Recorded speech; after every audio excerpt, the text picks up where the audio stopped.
माननीय सभासदों, माननीय अध्यक्ष जी,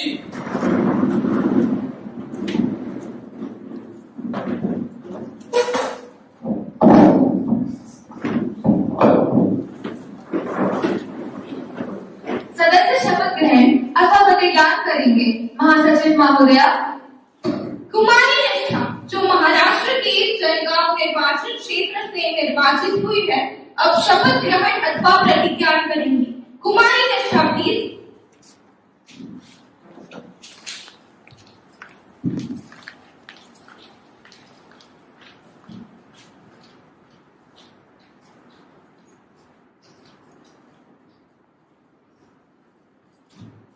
महोदया, आप शपथ ग्रहण करेंगी या प्रतिज्ञान करेंगी? महोदया, मैं शपथ लूंगी। आप किस भाषा में शपथ लेना चाहेंगी? मराठी में महोदया।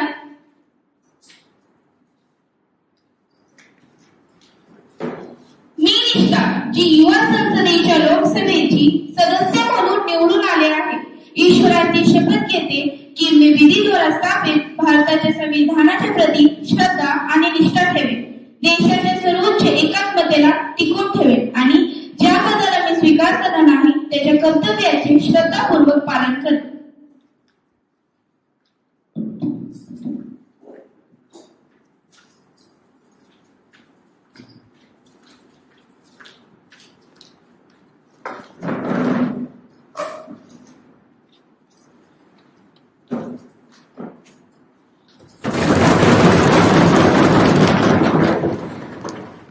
Mr. Sahil Sheikh, who is elected from Kolam constituency of Kerala, will take oath or affirmation. Mr. Sahil Sheikh, please.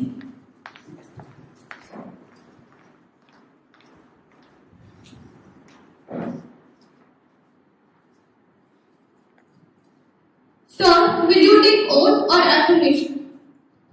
Ma'am, I will take the oath. In which language would you like to take the oath? Sanskrit में महोदय।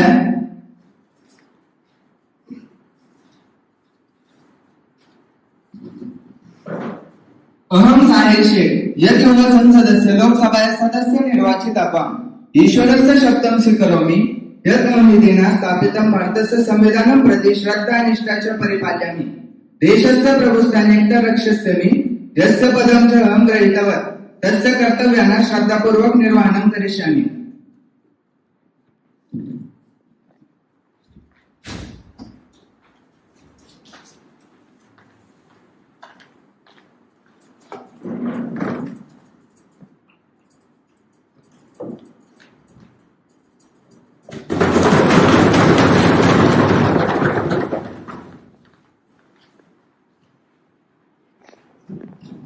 Honorable members, today, as we meet after 3 months, it is a sad duty to inform of the demise of Shri Nand Kumar Singh Chauhan. Shri Chauhan ji was the most respected and honorable member of this house. He was an active social worker and worked especially for the people working in the rural areas. Being an open-hearted parliamentarian, he took keen interest in the proceeding of the house as well. Shri Chauhan ji passed away due to the complications from COVID-19 during the COVID-19 pandemic in India at Medanta Hospital in Gurgaon on 2nd March 2021 at the age of 68. अध्यक्ष महोदय, मैं श्री नंद कुमार सिंह चौहान जी को अपनी श्रद्धांजलि अर्पित करता हूँ। वे एक बहुत ही कुशल और अनुभवी राजनीतिज्ञ थे। संसद के किसी भी सत्र में उन्होंने कभी भी गतिरोध उत्पन्न नहीं होने दी। अपने कुशल और वैचारिक व्यक्तित्व से उन्होंने हर समस्या का समाधान ढूंढा है। वे किसानों के अग्रणी नेता थे। वे सन 1985, 1990 और 1993 में शाहपुर विधानसभा क्षेत्र से विधायक चुने गए थे। वे सन 1996 से 2021 मार्च 2 तक खंडवा मध्य प्रदेश क्षेत्र से 6 बार सांसद चुने गए। मैं उनके परिवार के लिए गहरी संवेदना प्रकट करता हूँ। Madam, I associate myself with the tributes paid by you and the leader of the house. I had the privilege to work with Shri Nand Kumar Singh Chauhan as a colleague. He was a man of attractive and enthusiastic personality. He never annoyed anyone. He was an open-hearted person. I associate myself in my party in sending our condolences to the bereaved family. सभी सदस्यगण अपना शोक प्रकट करने के लिए कुछ क्षणों के लिए मौन खड़े होंगे।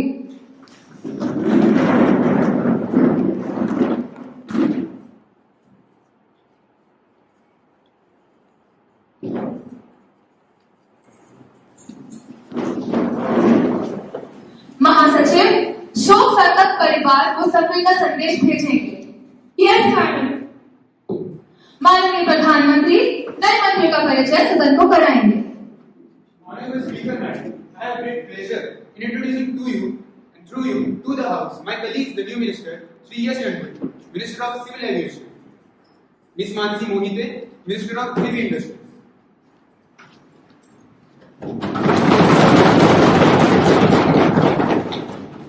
Now the question now starts. Question number 101, Ms. Rashmi, please.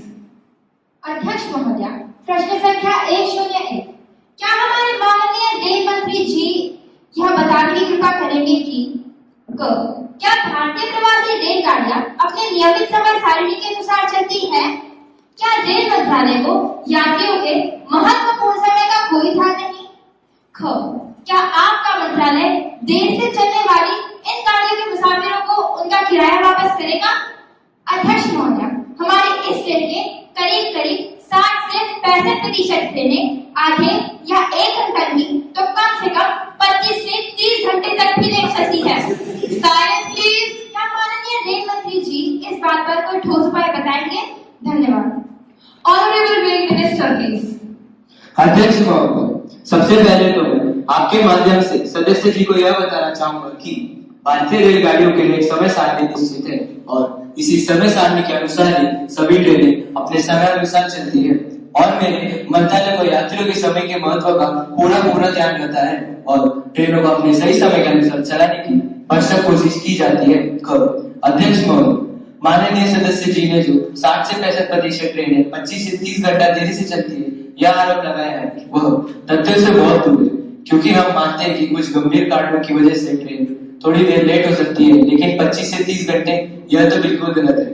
और महोदय जी, अधिकतर देरी से चलने वाली गाड़ियां अपना समय बराबर मिला भी देती है। धन्यवाद। Ms. Sakshi, please. Honorable Speaker, Madam, as per the answer given by the Honorable Rail Minister, I think he is not aware about the reality of the present condition of our Indian Railway, or he is not gone through the report published by the Ministry. Speaker, Madam, as per this report published in this newspaper, it is clearly mentioned that the report published by Chief of Railway Board on 38th May that near about 40% trains are running late in our country. So my question is A. Whether there is any coordination between Railway Board and Rail Minister? B. Those report will be accept Honorable Rail Minister's answers or the report by Rail Board Chief. C. Again the question remains exactly the same that why Indian Railway trains are always running late. Thank you. Honorable Rail Minister, please. Honorable Speaker, actually there was a very little bit of miscommunication. Silence, please. As soon as the report was published, my secretary immediately contacted the chairman and explained the facts. After that, the Indian Railway withdrew the whole report and republished the new one. B. So I assure to you the House that this is the correct report. C. Madam, actually there are some reasons which cause to delay the trains like extreme weather conditions, excess number of passengers, work of signal system or railway track. Thank you. Mr. Rohan Rajput, please. Honorable Madam, my question is that what type of action plan has been taken to solve the issue? Because the Indian Railway is a well-run company and full of resources. Honorable Rail Minister, please. Honorable Speaker, ma'am, through you, I would like to tell the House that we will be overcoming this problem very soon. Firstly, we identify the stations where there is continuous overcrowding of passengers. To these stations, the extra bogies has been attached to such trains. Secondly, we started the new automatic work of signaling system, which is more accurate and error-free system, which helps to run the Indian trains on right time. Thank you. No more questions, please. Next question, question number 102, Ms. Divya, please. माननीय अध्यक्ष महोदय, मेरा सवाल माननीय जल संसाधन मंत्री जी से है। अब क्या माननीय जल संसाधन मंत्री जी ये बताने की कृपा करेंगे भारतीय नदियों को एक दूसरे के साथ जोड़ने की योजना पर उनका मंत्रालय अभी भी कार्य कर रहा है? यदि हाँ, तो यह योजना कहां तक पहुंची है? धन्यवाद। Honorable Water Resources Minister, please. अध्यक्ष महोदय, माननीय सदस्य जी ने जो प्रश्न पूछे या इसके बारे में मैं बताना चाहता हूँ कि हमारा मंत्रालय नदियों को जोड़ने की योजना पर लगातार पूरी गंभीरता से कार्य कर रहा है। जल संसाधन मंत्रालय द्वारा जो national water development authority NWDA राष्ट्रीय नदी विकास प्राधिकरण इस समिति का गठन किया गया था, जिसके अंतर्गत इंडियन नेवल इंटरलिंकिंग प्रोजेक्ट, यह एक और समिति का गठन किया गया है जो विस्तृत रिपोर्ट में पेश करके जिसके अनुसार आगे का कार्य किया जाएगा। धन्यवाद। Miss Mansi please. माननीय अध्यक्ष जी, क्या जल संसाधन मंत्री जी बताएंगे कि कौन सी नदी को किस नदी के साथ जोड़ना है, इससे फायदा और नुकसान कितना और किसका होगा, और जो नुकसान होगा क्या उसका कुछ मुआवजा आपका मंत्रालय देगा और कब? Honourable water resources minister please. जी हाँ अध्यक्ष महोदय, माननीय सदस्य जी ने सवाल पूछे या इसके बारे में मैं बताना चाहता हूँ कि प्रश्न संख्या पर भारत में उत्तरी क्षेत्रों में हिमालय से आने वाली नदियां 12 महीने लगातार रहती हैं, जिनमें पानी की मात्रा भी पर्याप्त होती है। इन नदियों को दक्षिण के प्रायद्वीपीय भारत के सूखे क्षेत्रों से बहने वाली मौसमी नदियों से कैनाल अथवा पाइपलाइन की सहायता से जोड़ा जाएगा। इससे दक्षिण में जो क्षेत्र लगातार सूखे की समस्या का शिकार होते हैं, उनकी पीने के पानी की तथा कृषि के सिंचाई की समस्या हमेशा से समाप्त हो जाएगी। और तो और उत्तरी क्षेत्रों में इन नदियों के अतिरिक्त जल के कारण हमेशा जो बाढ़ आती है उस पर भी अपना नियंत्रण हो जाएगा, तो किसी के नुकसान का प्रश्न नहीं होता। माननीय सदस्य जी के यह प्रश्न ठीक है कि कुछ परिवार को हमें स्थापित करना पड़ेगा, पर ऐसे परिवारों को हम पर्याप्त मुआवजा देने का वर्णन पहले ही कर चुके हैं। धन्यवाद। No more supplementary questions, please. Next question, question number 103. Honorable Opposition Leader, please. माननीय अध्यक्ष महोदय जी, मेरा सवाल माननीय रक्षा मंत्री जी से है। क्या मंत्री जी हमें बताएंगे कि जब भी हमारे जाबाज जवान किसी भी मिलिट्री कॉम्बिंग ऑपरेशन पर होते हैं, तो उनके बिल्कुल ही पीछे टीवी मीडिया के रिपोर्टर्स अपने शूटिंग कैमरा लेकर लाइव प्रक्षेपण दिखाते हैं, जिसका फायदा उन आतंकवादियों को आंखों को ही होता है और वो अपनी आगे की योजना यह शूटिंग देखकर ही बनाते हैं। तो क्या यह पत्रकार उन्हें अप्रत्यक्ष रूप से सहायता कर रहे हैं? क्या माननीय मंत्री जी ने इस स्थिति पर नियंत्रण रखने की कोई योजना बनाई है? रक्षा मंत्रालय ऐसा दृश्य दिखाकर क्या साबित करना चाहता है? क्या उन्हें हमारे जवानों की जान की कोई परवाह है या नहीं? धन्यवाद। Honorable Defense Minister, please. Honorable Speaker Madam, through you, I wish to tell the House that question A and B. Actually, there is no any pre-planned operation, so no issue can be raised that we have invited the media to cover such operations. Even the responsibility was more increased on our army to protect these media persons also. Madam, I do agree with the honorable member that due to live telecast, the leader of terrorists take the advantage and get the panic against us. And madam, if we stop these journalists, they are aiming for the freedom of journalism. So there is no any interest of our ministry to telecast live such operations. See, no doubt we are taking all the necessary care of our jawan. Thank you. No more supplementary questions, please. Now the question hour is over. Now papers to be read. Honorable Minister of Laws and Rural Development, please. Madam, I beg to lay on the table a copy of each of the following papers, Hindi and English version under subsection 619A Company Acts in 1956, Annual Reports of Industrial Development Corporation Limited year 2015 and 16, along with audited accounts and the comments of the Controller and Auditor General thereof. Thank you. माननीय शहरी विकास मंत्री, please. महोदय, आपकी अनुमति से मैं निम्नलिखित सर्वोपरि पर रखता हूँ। कंपनी अधिनियम 1956 की धारा 1619 की ग्रुप धारा के अधीन निम्नलिखित कागजात की एक प्रति हिंदी और अंग्रेजी रूपांतर। 1. राष्ट्रीय खनिज विकास निगम की हैदराबाद की वर्ष 2013 से 14 की वार्षिक रिपोर्ट की सरकार द्वारा पुनर्समीक्षा। 2. राष्ट्रीय खनिज विकास निगम की हैदराबाद की वर्ष 2013 से 14 की वार्षिक प्रतिवेदन परिषद लेखा और ऊपर नियंत्रक महालेखा परिषद की टिप्पणी के साथ। धन्यवाद। Mr. Ashish Rajput, please. Respected Madam, a serious breach of privilege has been committed by railway ticket inspector during travelling by train with me. That person was not provided me the berth, even I show my identity proof. But he was continuously denied to allot me the berth, and I request you to allow me to raise the question on this matter now. Mr. Ashish Rajput, have you given a notice of it earlier? You may give due notice along with proper evidences, and I shall consider it. Yes, Madam, I have already given the notice of this matter at 10 a.m. today.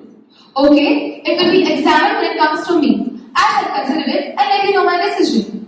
Okay, Madam. Secretary General to record message from the upper chamber of Youth Parliament. report the following message received from the Honorable Secretary of Upper Chamber of Youth Parliament. In accordance with the provision of rules of procedure and conduct of business in the Upper House of Youth Parliament, I am directed to enclose a copy of Illegal Migrants Determination by Tribunals Bill 1988, which has been passed by the Upper Chamber at its sitting held on 24 July 2017. Thank you. Secretary General to lay on the table a copy of the bill as passed by the Upper Chamber. Madam, I lay on the table of the House the Illegal Migrants Determination by Tribunals Bill 1988 as passed by the Upper Chamber. Thank you. On my own behalf of the honorable members of the House, I have the great pleasure in extending a warm welcome to Mr. Bertan Makuza, the Speaker of the Senate of the Rwanda Parliament, and Ms. Mukablis United, the Chamber of Deputies, the honorable speakers of both the Houses of the Rwanda Parliament. They are on a visit to India as an honored guest. They arrived on 20th September 2022. They are now seated in the session box. We wish them a happy and a very fruitful stay in our country. We also convey our warm greetings and very best wishes to the Honorable President of Rwanda, the Rwanda Parliament, and the fellow people of Rwanda. Now, let us take up the calling attention motion. Mr. Harish, please call the attention of the Minister. Honorable Madam, I beg to call attention of Minister of Home to the current condition of unemployment of our young citizens. I am talking about the rapidly increasing number of unemployed youngsters of our India. Honorable Home Minister, please. Honorable Madam, our government better knows the condition of this problem of unemployment and we are taking all the measures to prevent this problem. We also deputed the NGOs who are giving the training of how to create a self-employment. Madam, we constantly keep in watch of the situation so that the condition cannot go out of the control. Thank you, Madam. Ms. Manasvi, please. महोदय जी, मंत्री जी ने इतने गंभीर विषय वाले ध्यानाकर्षण प्रस्ताव पर ये जो उड़ता हुआ जवाब दिया है, इससे उनकी इस विषय पर कड़ी बद्धता सामने आ रही है। मैं बड़े खेद से ये कहना चाहूंगी, या तो मंत्री जी को इस विषय में सही जानकारी नहीं है, कीप साइलेंस, डोंट इंटरप्ट, या तो वे इस प्रश्न को लेकर पर्याप्त गंभीर नहीं है। उन्होंने अपनी जिम्मेदारी एनजीओ पर डाली और खुद अलग हो गए। क्या मंत्री जी को ये पता भी है हमारे भारत देश में आज की घड़ी में कितने बेरोजगार घूम रहे हैं? महोदय जी, इसी वर्ष प्रकाशित एक राष्ट्रीय सर्वे के अनुसार हमारे भारत देश में शैक्षिक बेरोजगार युवाओं की संख्या कुल 20 लाख के पार हो चुकी है। Silence please. और इन सब का शैक्षिक स्तर कम से कम ग्रेजुएशन लेवल का है। क्या ये रिपोर्ट झूठी है? नहीं ना, तो उन्हें इसे स्वीकारना ही होगा और इसकी जिम्मेदारी भी लेनी होगी। महोदय जी, इन सब में इसका सबसे बड़ा कारण तो ये है कि इस सरकार की गलत नीतियां, शिक्षा और रोजगार, इन सब का तालमेल इस व्यवस्था से दूर दूर तक नजर नहीं आता। युवा वर्ग शिक्षा तो खूब ऊंचे दर्जे की दे रहे हैं, लेकिन इस स्तर का कोई रोजगार या नौकरी उन्हें कहीं पर भी नहीं मिल रही, जिसकी वजह से युवा वर्ग आज अपने आप को ठगा सा महसूस करने लगा है। उनमें एक असुरक्षितता का माहौल बनने लगा है और उनकी ऊर्जा और दूसरे कामों की ओर मुड़ने लगी है। क्या माननीय मंत्री जी इस बात से वाकिफ हैं? धन्यवाद। Miss Pooja please. माननीय अध्यक्ष महोदया जी, मैं आपके माध्यम से इस सदन को इस गंभीर समस्या से उत्पन्न हो रही और भी कुछ बातें बताना चाहती हूँ। मेरा उद्देश्य सिर्फ टीका टिप्पणी करना नहीं है, बल्कि आने वाले दुखद परिणामों का सामना न करना पड़े, यही बताना है। तो गाही टुकड़ा है, तो अपना ही समर्थन करेंगे। आप प्लीज शांत हो जाइए, आपको भी बोलने का मौका दिया जाएगा। Miss Pooja, you may continue please. धन्यवाद अध्यक्ष महोदया जी। तो हम बात कर रहे थे दिग्भ्रमित हुए युवा वर्ग की। यह सच है कि कई युवक रोजगार उपलब्ध न होने के कारण हताश होते जा रहे हैं और इनमें से बड़ी संख्या में वह नशे की तरफ बढ़ रहे हैं। आए दिन नशाखोरी का प्रमाण बढ़ता हुआ दिख रहा है और इस परिस्थिति का फायदा हमारे ही देश के कुछ असामाजिक तत्व उठा रहे हैं। इन युवाओं को अलग अलग प्रकार के नशे की लत लगाकर इनसे पैसे ऐंठने का तथा और भी दूसरे बुरे काम करवाने का घोर धंधा तेजी से बढ़ रहा है। महोदया जी, हमारे इस भारतवर्ष में कभी वेद ऋचाओं के पवित्र स्वर गूंजते थे, जहाँ हवन इत्यादि से उठने वाला धुआं वातावरण को शुद्ध और प्रसन्न कर दिया करता था। वहीं पर आने वाले कुछ समय में आप और हम देखेंगे कि नशे में धुत ये युवक एक दूसरे के खून के प्यासे हो गए हैं। गाली गलौज और अशिष्ट भाषा एक आम बात हो गई है। जहाँ हवन करते थे वही मद्यालय अधिक खुलकर नशे का सामान खुले आम बेचा जा रहा है।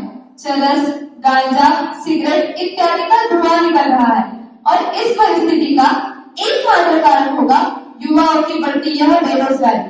महोदया जी, मैं आपके माध्यम से माननीय मंत्री जी से यह गुजारिश करना चाहती हूँ कि समय रहते इस समस्या पर नियंत्रण कीजिए, वरना बहुत देर हो चुकी होगी। धन्यवाद। माननीय नेता विपक्ष श्री बैनर्जी प्लीज। अध्यक्ष महोदय, मैं आपके माध्यम से हमारे माननीय गृह मंत्री जी से पूछना चाहूंगी कि क्या आपको लगता है अपने युवाओं से जो वादे किए थे वो आपने पूरे किए हैं? क्या अपने युवाओं के रोजगार के दरवाजे बंद नहीं कर दिए हैं?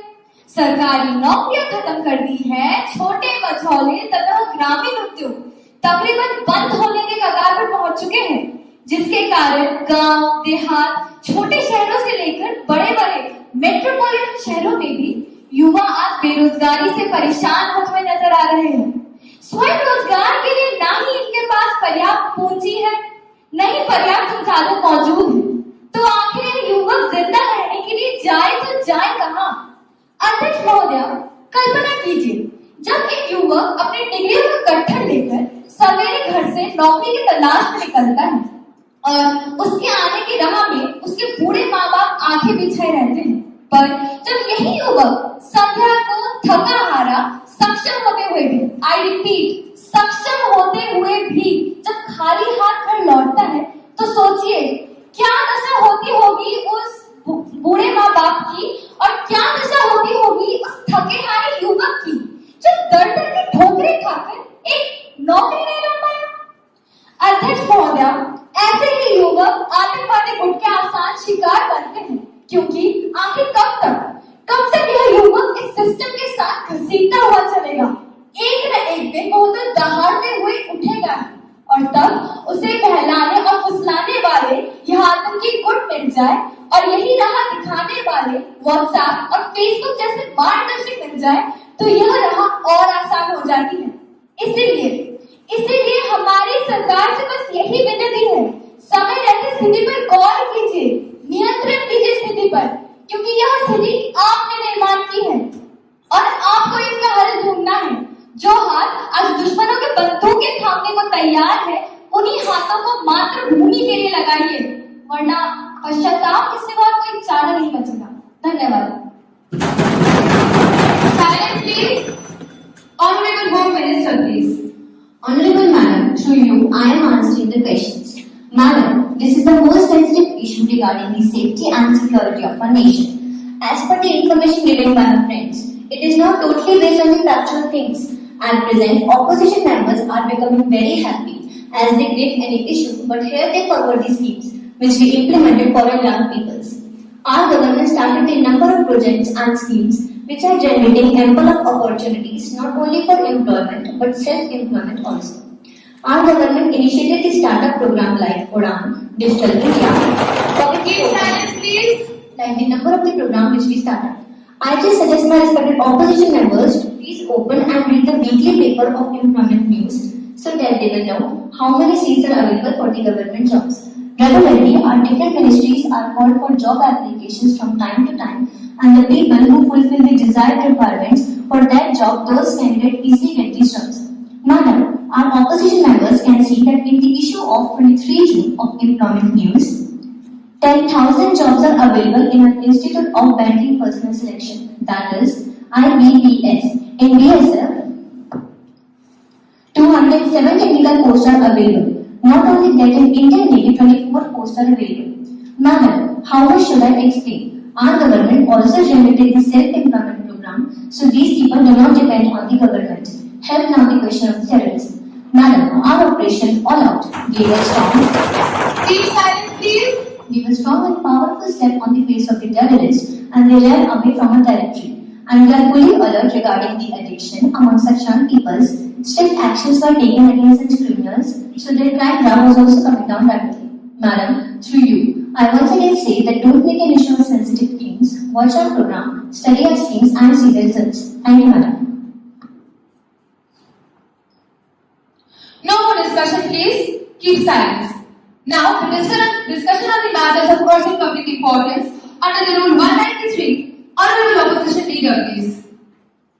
Honorable Speaker Madam, through you, I want to know about the safety and security of the most important information or documents that are kept under the government custody.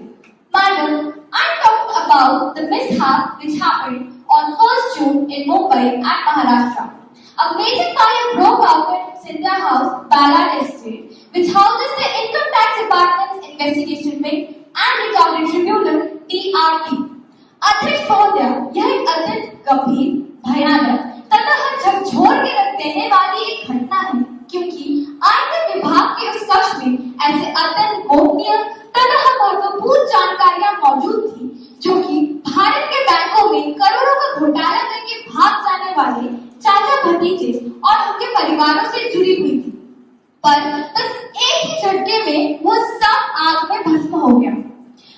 Miss Divya, please.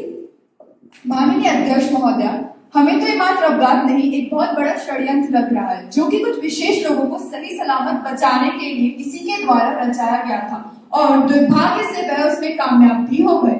महोदया जी, छानबीन से पता चलता है जिस बिल्डिंग में इतनी संवेदनशील तथा अति महत्वपूर्ण कार्यालय है, उसमें कहीं पर भी कहीं पर भी अग्निशमन की कोई भी सामग्री उपलब्ध नहीं थी और यह एक संगीन अपराध है। महोदया जी, आप बिल्कुल उसी कमरे में कैसे रही जिस कमरे में सारी गोपनीय फाइलें रखी हुई थी और आप लेने के तुरंत बाद भी इतनी तेजी से फैल गई और तब तक जारी रही जब तक सारी फाइलें कंप्यूटर चलकर राख नहीं हुई। क्या ये कोई सोची समझी साजिश तो नहीं थी?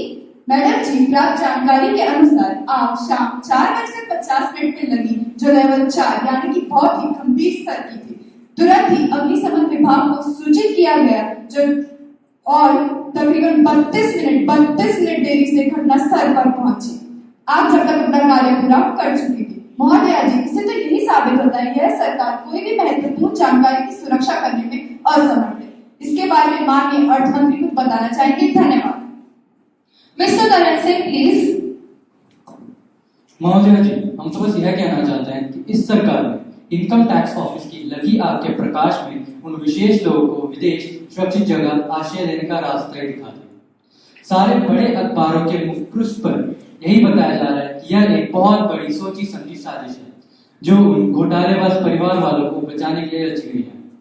महोदया जी, भारत के बैंकों के इतिहास में यह अब तक का सबसे बड़ा घोटाला माना गया है, जिसे रफा दफा करने के लिए यह अग्नि तांडव का नाटक रचा गया है। महोदया जी, क्या माननीय वित्त मंत्री जी ये बता सकते हैं कि इस चीज की जानकारी हमें फिर कब और कैसे हो सकती है? क्योंकि हमें तो पूरा विश्वास है कि यह आग किसी को ठंड तक पहुंचाने के लिए ही लगाई गई है। धन्यवाद। Honorable Finance Minister, please. Honorable Madam, through you, I would only like to convey that whatever happened on 1st June in Mumbai at Income Tax Office, it was only an accident which happened due to an electric short circuit. And very soon we will recollect all the desired information burnt in the fire. And I also assured the Honorable House that nobody will survive who was affiliated in this matter. Thank you. Honorable Minister of Women and Child Welfare to introduce the bill. Madam, I beg to move for leave to introduce a bill further to amend the Protection of Children from Sexual Offences Act 2012, number 32 of 2012. Now, the question is that leave be granted to introduce a bill further to amend the Protection of Children from Sexual Offences Act 2012, number 32 of 2012. Those who are in favor will say aye. Aye. Those who are against it will say no. I think the ayes have it, the ayes have it, the ayes have it. Leave is granted. Honorable Madam, I introduce the bill. Now, the House will take up into consideration the Ministry of Environment, Forest and Climate Change enabling provisions of the Wildlife Protection Act as amended in 2006, Remains Act 1972, updated Act 2006 for the protection and the strengthening of the Indian tigers of Section 2A and Section 34, 38, 1, 2, A and B and 39 of the 1972 Act. Minister, please. अध्यक्ष महोदया, मैं ये प्रस्ताव करती हूँ कि पर्यावरण, one तथा जलवायु मंत्रालय का यह मत है कि अधिक महत्व होने के कारण इसे अक्षुण्य बनाया जाना आवश्यक है। इसीलिए हमारा मंत्रालय वन्य प्राणी संरक्षण अधिनियम 1972 यथा संशोधित 2006 की धारा 38वीं द्वारा प्रदत्त शक्तियों को उपयोग में लाते हुए बाघ परियोजना प्रोजेक्ट टाइगर को और अधिक मजबूत तथा शक्तिशाली बनाने के लिए और भारत की अत्यंत विकसित संस्कृति को दर्शाने वाले राष्ट्रीय पशु बाघ के संरक्षण के लिए और इससे संबंधित मामलों अथवा प्रासंगिक मामलों के लिए प्रावधान करने वाले विधेयक पर विचार किया जाए। अध्यक्ष महोदय, पूरे विश्व में बहुत कम स्थान ऐसे हैं जहां पर बाघ पाए जाते हैं और हमारा भारत इसमें एक भाग्यशाली देश है। किंतु इस अत्यंत फुर्तीले और साहसी जीव को शिकार के जरिए मारकर इसके अंगों का व्यापार करने का जो सिलसिला शुरू हुआ था वह आज भी जारी है। अध्यक्ष महोदय, इस कानून पूर्णावस्था को देखते हुए हमारे संविधान में वन्य प्राणी संरक्षण अधिनियम 1972 का प्रावधान किया गया था। इस प्रावधान के अंतर्गत सेक्शन 38L के उपविभाग 1 और 2 के अंतर्गत तत्कालीन केंद्र सरकार द्वारा राष्ट्रीय बाघ संरक्षण योजना national tiger conservation authority NTCA की स्थापना की गई, जिसका उद्देश्य भारत में बचे शेष बाघों का संरक्षण करना तथा उनकी संख्या में वृद्धि करना। किंतु आज भी हम इस उद्देश्य से कोसों दूर हैं, क्योंकि इसमें कई कमियां हैं। उन्हें हटाकर इसे और प्रभावशाली बनाने का और इसमें कुछ नए प्रावधान सम्मिलित करने का हमारे मंत्रालय ने विचार किया है। महोदया, बाघ को राष्ट्रीय पशु का सम्मान देकर इसे राष्ट्रीय चिन्ह में प्रदर्शित करने का निर्णय लिया गया था। इसीलिए बाघों का संरक्षण करना तथा उनकी संख्या में वृद्धि करना जरूरी हो गया है। महोदया, इन बाघों की सुरक्षा हेतु हमारे संविधान में कलम 172 article 53 protection of wild life section 2A and section 34 38.2 AB and 39 of the 1972 act के अंतर्गत कार्रवाई करने का आदेश दिया गया था। आजकल लोग अभयारण्यों तथा राष्ट्रीय उद्यानों को देखने तो जाते हैं, जो कि बहुत अच्छी बात है, लेकिन साथ में यह भी देखा जा रहा है कि यहाँ के समाज विघातक लोग यहाँ के पशुओं को नष्ट करने के प्रयास करने में लगे रहते हैं। इसे रोकने के लिए और भी सख्त कदमों को उठाने की जरूरत है। इसीलिए सरकार ने माननीय सदन के सामने इस विधेयक संशोधन को लाया है। इसकी कुछ प्रमुख बातें निम्न प्रकार से है। पहली, इसमें बाघों के संरक्षण की व्याख्या को अधिक व्यापक रूप से स्पष्ट किया गया है। न सिर्फ संरक्षण बल्कि बाघों को उनका प्राकृतिक आवास मुहैया कराना, उनके स्वास्थ्य, भोजन और शांतिपूर्वक जीवन बिताने के लिए उनकी संख्या बढ़ाने का निरंतर प्रयास करना और उनके क्षेत्र के आसपास रहने वाले लोगों में बाघों के प्रति उनकी जिम्मेदारी को समझने पर सम्मिलित किया गया है। दूसरा, कोई भी व्यक्ति अपनी बहुमूल्य संसाधन के साथ किसी भी प्रकार की छेड़छाड़ अथवा उनको उनके मूल स्थान से हटाने का या उनकी शांति भंग करने का प्रयास करता है तो ऐसे व्यक्ति को तुरंत प्रभाव से पकड़कर उस पर मुकदमा दायर करते हुए उसे कड़ी से कड़ी लंबी अवधि की सजा देने का प्रावधान किया गया है, ताकि उसे अपने किए पर पूरी तरह से पछतावा हो। तीसरा, साथ में कई लोग ऐसे स्थान पर कई प्रकार का अशोभनीय बर्ताव भी करते हैं, उन्हें भी इस कानून के अंतर्गत सख्ती से निपटाया जाएगा। महोदय जी, इस कानून के लागू होने से पूर्व के सभी कानून रद्द हो जाएंगे, लेकिन किसी निरस्त कानून के अधीन कोई कार्रवाई पहले ही की गई है तो उसे इस प्रावधान के तद्रुप अधिनियम के अंतर्गत लाना चाहिए। अध्यक्ष महोदय, मुझे कोई आशा ही नहीं, पूर्ण विश्वास है कि इस सदन के सभी माननीय सदस्य दलीय मतभेदों को भूलकर हृदय से इस विधेयक का स्वागत तथा समर्थन करेंगे और आए दिन नष्ट होने वाले तथा वीरता का चिन्ह माने जाने वाले इस राष्ट्रीय पशु का संरक्षण करने में अपनी ओर से सहायता करेंगे। इन शब्दों के साथ मैं प्रस्तावित करती हूँ कि protection of tiger authority section 2A and section 2B 38.2 AB and 39 of the 1972 act पर विचार किया जाए। धन्यवाद। Motion moved that the bill to provide for the more effective prevention and protection of the Indian tigers and the matters connected therewith or incidental thereto be taken into consideration. Ms. Shri Banerjee, please. Honorable Madam, first of all, I congratulate this government for remembering our national anthem. But when I carefully listened to the speech of our Honorable Minister, I found out that there is so many lacunas in this new bill. Because the Honorable Minister has only spoken about the punishment for the offences. But in this regard, I think that taking special precautions to stop such activities, for example, to stop poaching or to lay a ban on unauthorized entrance of intruders, so no need of taking extra labor.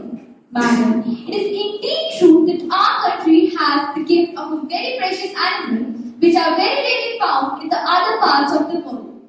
So, our responsibility is now increasing to preserve this animal without any destruction. But, madam, if our honorable minister makes some changes in this new bill, then my party will be ready to help them pass the bill. First of all, you would have to clearly define the meaning of conservation of tigers. A. From whom you want to conserve the tigers. B. Whether the minister had made any particular changes of this. If yes, so please provide the particulars for it. Secondly, I think, why don't we just give the responsibility of protecting these tiger reservoirs to any paramilitary forces like CIS for CRPF? In this regard, I think that why don't we just establish a special military force to protect these tiger reservoirs? In this way, we can protect the tiger reservoirs, and on the other hand, we can also reduce the problem of unemployment. Don't be in a hurry to pass this bill, because here we are talking about an endangered animal who is on the verge of extinction. So, please rethink about it. Thank you. Miss Mansi, please.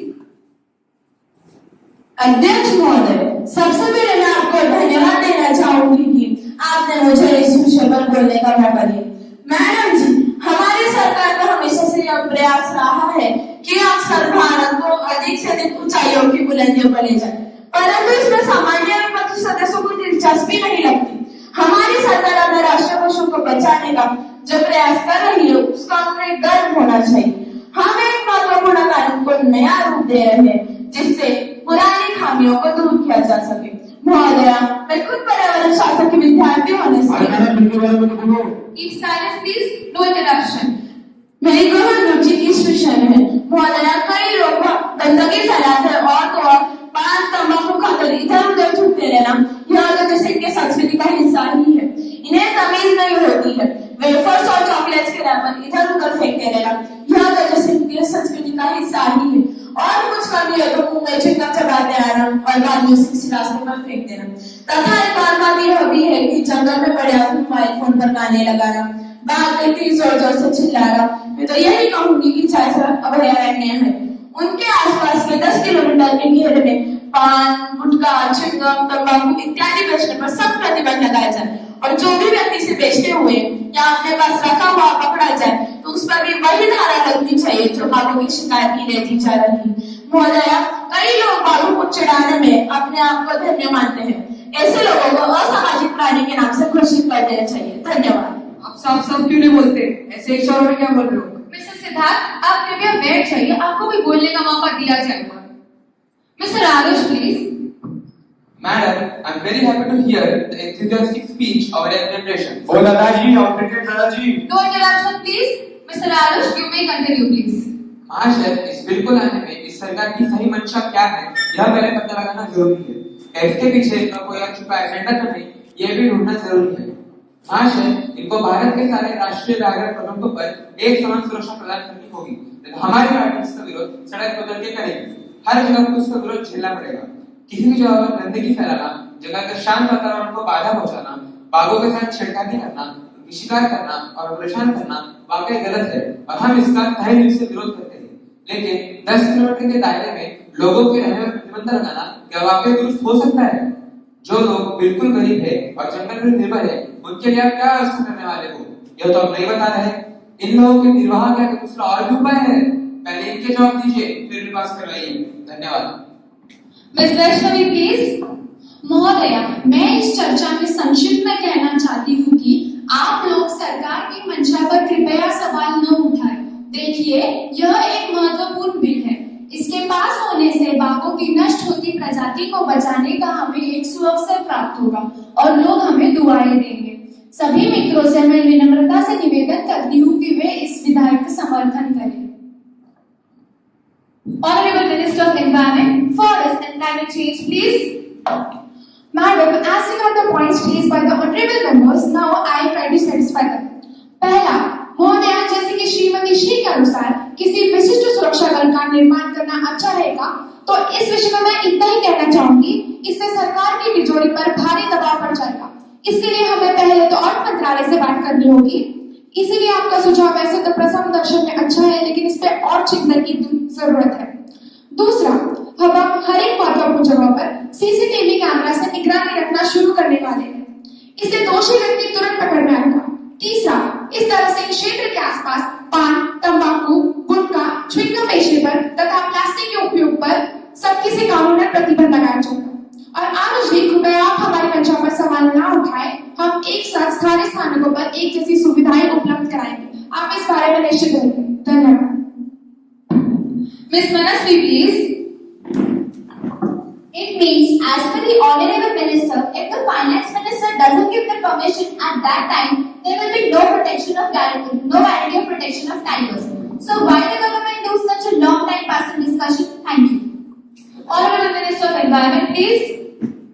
Extremely not, madam. My respected colleague has taken the another wrong meaning of my answer. The meaning of my statement is only to give the information regarding the expedition and require only and only your kind cooperation. Thank you. Honorable Opposition Leader, please.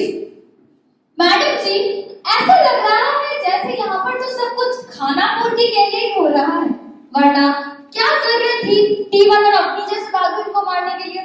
ऐसा लग रहा है जैसे यह सरकार तो छोटे बच्चों जैसे खेल खेल रही हो। पूरी तरह से अपने कानून को ताक में रख दिया है, वरना सूर्यास्त के बाद बाघिन को कैसे मारा गया?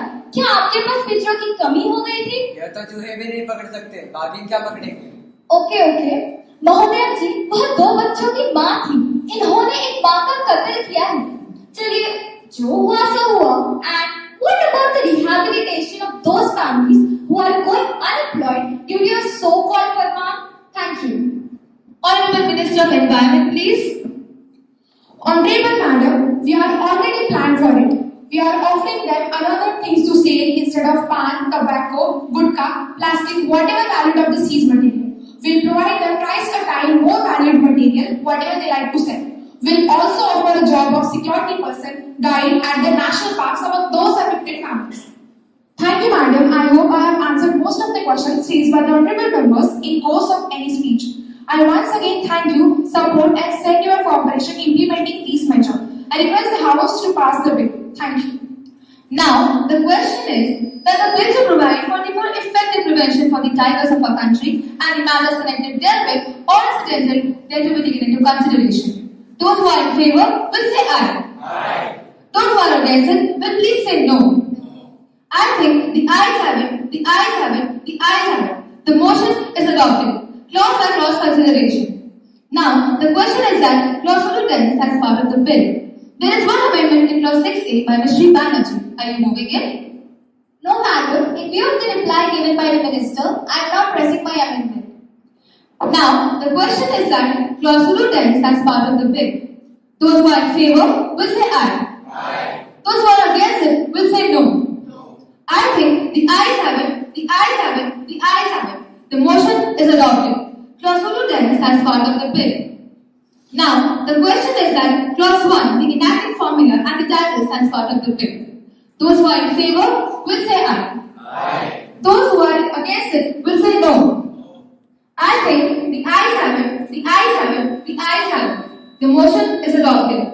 Honorable Minister of Environment, please. Madam, I move the bill be passed. Motion moved that the bill is passed. Those who are in favor will say aye. Aye. Those who are against it will say no. I think the ayes have it, the ayes have it, the ayes have it. The motion is adopted. Now, the House will take up into consideration the private member resolution by Ms. Bharati. To move the resolution, please. Honorable Madam, I move the following resolution. यह सदन सिफारिश करती है कि सरकार ने महोदया जी, हमारी कौम को जैसे ही समाज के बाकी वर्गों के लिए आरक्षण दिया जा रहा है, ठीक वैसे ही हर एक क्षेत्र में आरक्षण का कोटा निश्चित करके हमें तुरंत दिया जाए, जिससे हमारे गांव के सदस्य को शिक्षा, सरकारी नौकरियां इस क्षेत्र में आसानी से प्रवेश मिल सके। महोदया, जैसे स्त्री और पुरुषों के लिए वृद्धाश्रम खोले गए हैं, ठीक वैसे ही हमारे गांव के बुजुर्गों के लिए भी अलग से वृद्धाश्रम खोले जाए। महाशय, मैं आपको बताऊं, हमारे कौम के किसी भी बुजुर्गों को वृद्धाश्रम में प्रवेश नहीं दिया जाता है। क्या हम इतने बड़े पापी हैं? क्या हमारी कौम इस दुनिया में रहने की हकदार नहीं है? तो महोदया जी, जो कानून हमारे नाम पर हमारे कौम के विकास के लिए बनाया गया था, वो तो असल में बिल्कुल ही निरुपयोगी है, जिसमें किसी भी बात का स्पष्ट रूप से अंकित नहीं किया गया है। सारी बातें एक असमंजस की स्थिति निर्माण करती है। इसलिए मैं यह सिफारिश इन खामियों को दूर करके हमें उचित सम्मान और न्याय दिया जाए। महोदय जी, मैं आपको बताऊं, हमारे कौम के 97% से भी अधिक लोग पूरी तरह से अशिक्षित हैं, क्योंकि अधिकतर स्कूलों में जेंडर विभाग के चलते हमें एडमिशन नहीं मिल पाता, और अगर शिक्षा ही नहीं तो नौकरी कहाँ से मिल पाएगी? Honorable Madam, I feel that the main reasons for discriminating us by society's traditionally fatalistic ideas, which was impacted on your view to see our form.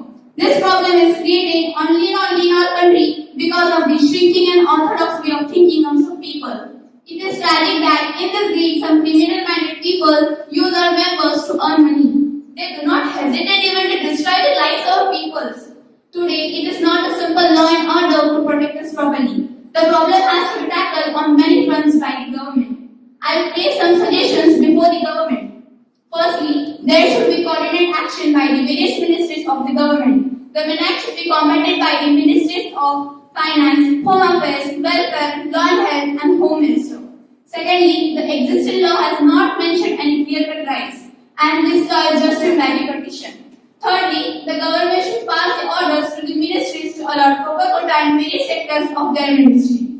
And the government should also mount an advertisement campaign through the radio, TV, hoardings, exhibitions, etc., so that people become educated and society made aware of smooth, meaningful, and dignified life of our Samaj. Thank you. Ms. Shri Banerjee, please. Honorable Speaker Madam, I rise to support the resolution raised by our learned member. Through you, I would like to congratulate her for having brought forward this resolution. Madam, I especially agree with her that this present law is not much more helpful for their community. Actually, this law is being enacted for their welfare, but very unfortunately, I have to say that this law is a complete failure and their society has suffered as it is. अध्यक्ष महोदया, जैसे भारती जी ने कहा कि उनके कौम को भी विशिष्ट श्रेणी के अंतर्गत आरक्षण प्राप्त होना चाहिए, यह बात बिल्कुल सही है।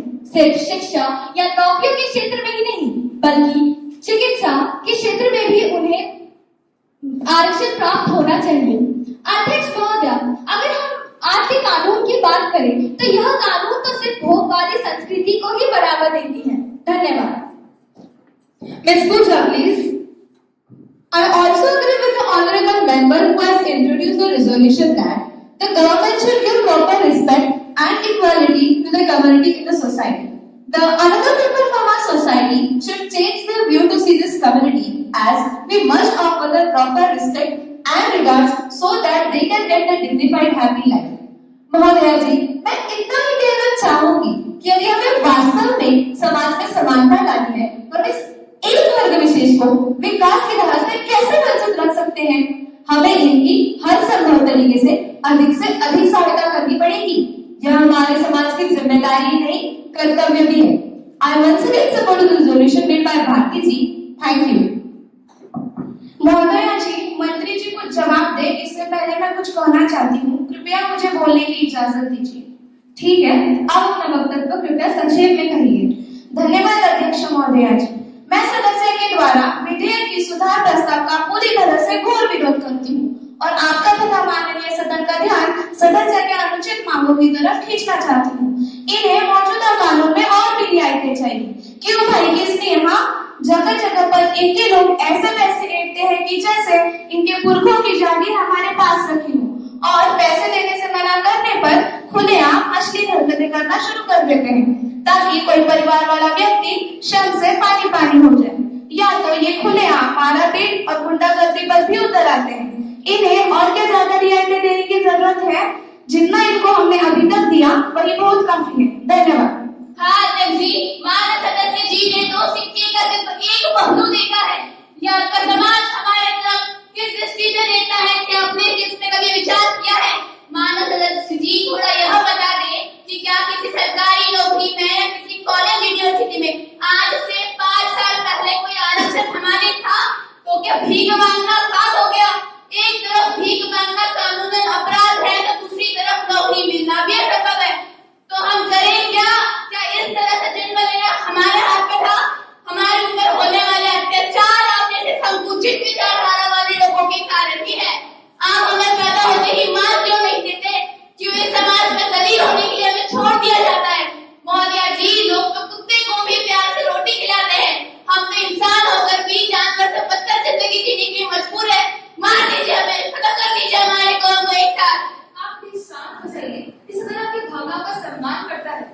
देखिए माननीय शादी, हमें हर एक का पूरी तरीके से सम्मान करना चाहिए। किसी प्राकृतिक बुरे खाना से हम जैसे इंसानों को ही क्यों भुगतते थे? आज हम मंगल ग्रह तक पहुंच चुके, लेकिन हमारी सोच आज भी कहीं तक अधूरी है। तो मंगल तक पहुंचने का क्या फायदा? हमें अब इन सब चीजों से ऊपर उठना होगा, सबको साथ लेना होगा, सबके विकास के बारे में सोचना होगा। केवल यही नहीं, हमें उनकी भावनाओं का सम्मान करना भी सीखना होगा। माननीय कानून मंत्री प्लीज। अध्यक्ष महोदया जी, सबसे पहले तो मैं हमारे मंत्री जी जो थोड़ा जोश में बोल गए और आदरणीय सदस्य जी को जो भावनिक आघात झेलना पड़ा उसके लिए मुझे अफसोस है। Honourable speaker madam, congratulate the movement of the resolution Bharti ji as well as the other honorable members who have spoken on the vital social health and financial issues facing by the community today. The purpose of my intervention is only government to combat this serious menace.